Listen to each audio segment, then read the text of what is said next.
So imagine a mid-level manager at a massive corporation who makes a catastrophic error that costs the company millions of dollars. Okay, so he's ruined. Basically, he's about to be sued, his life is effectively over. He goes to the CEO, begs for a second chance, and shockingly, the CEO just absorbs the loss, Just lets go. wipes the slate clean. Complete corporate pardon. But then this same manager walks right out of the executive suite, goes straight down to the lobby cafe, and violently screams at a barista for putting whole milk instead of oat milk in his latte. Over a latte. Yeah, and he demands the barista be fired immediately. It sounds completely sociopathic when you frame it that way. It really does. But the text argues that this is exactly what we do spiritually and relationally when we harbor a hypercritical spirit. And the boundary set by this ancient teaching is absolute. Meaning what?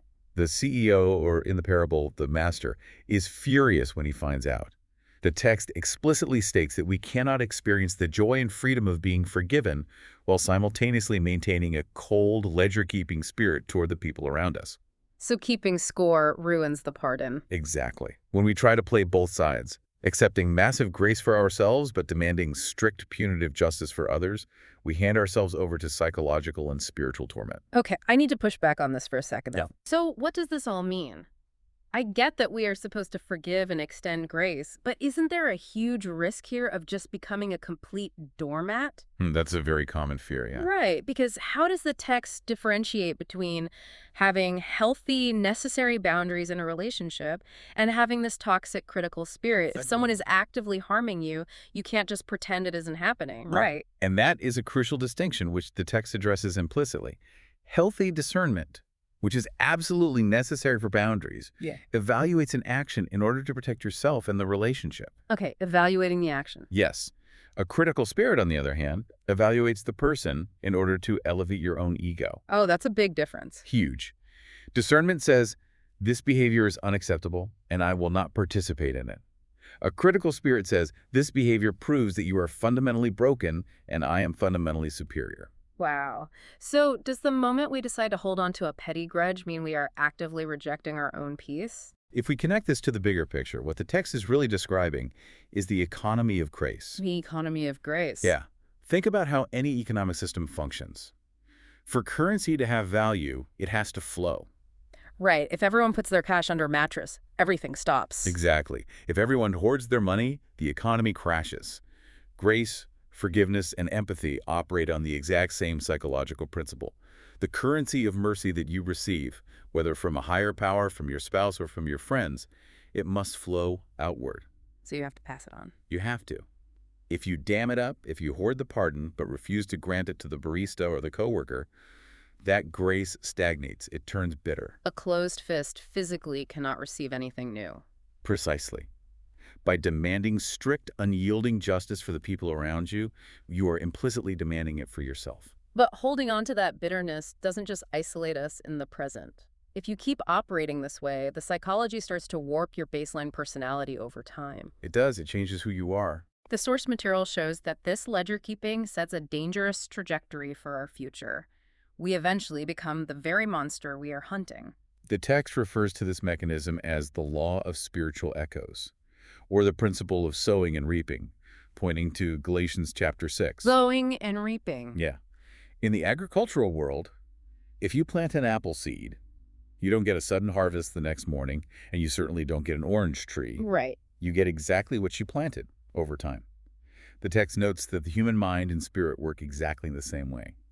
When we quietly sow seeds of criticism, condescension, and harsh judgment, we are building the very environment that will eventually crush us. Here's where it gets really interesting, because we can look at this through the lens of modern neuroplasticity. Oh, I like where this is going. Yeah, because the brain is basically an algorithm. If you open a social media app and you only click on outrage content, your feed becomes entirely outrage. You're just training it. Exactly. You train the algorithm to only show you things that make you angry. And the same thing happens in our relationships. Yes. If you train your brain's algorithm to exclusively scan for the failures, the flaws, and the annoying habits of your partner, your brain actually stops showing you their good traits. You completely habituate yourself to their negativity. That algorithm analogy perfectly captures the psychological trap.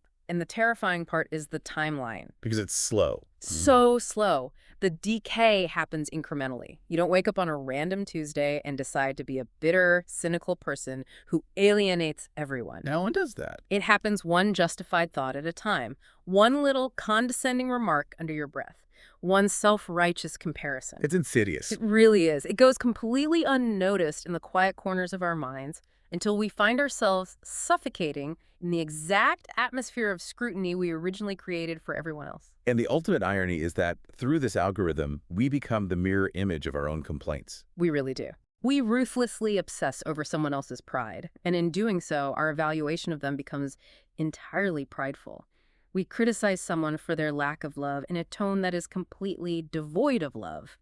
We become exactly what we hate. The source gives a brilliant historical and spiritual example of this psychological endpoint, the figure of the Pharisee. Okay, the Pharisee. Yeah. In the ancient texts, the Pharisee stands in the temple and prays, "God, I thank you that I am not like other men." Yikes. Right. This is the pinnacle of spiritual ego.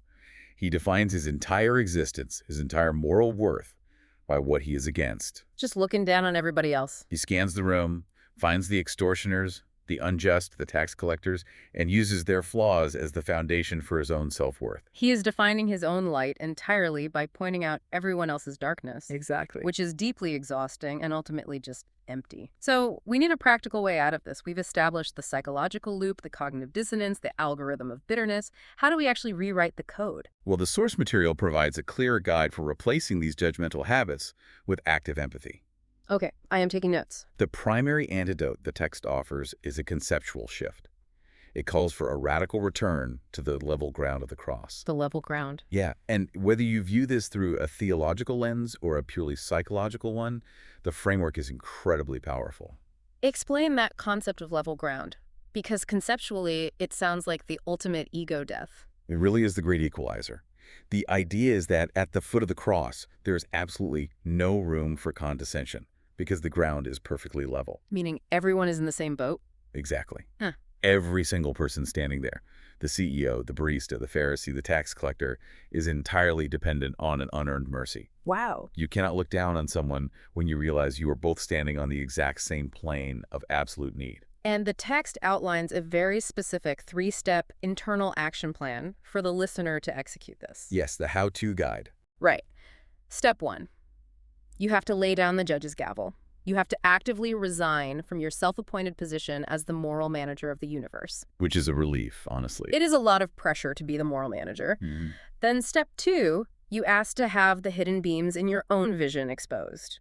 You actively invite that uncomfortable self-reflection we talked about earlier. The daily beam check. Exactly.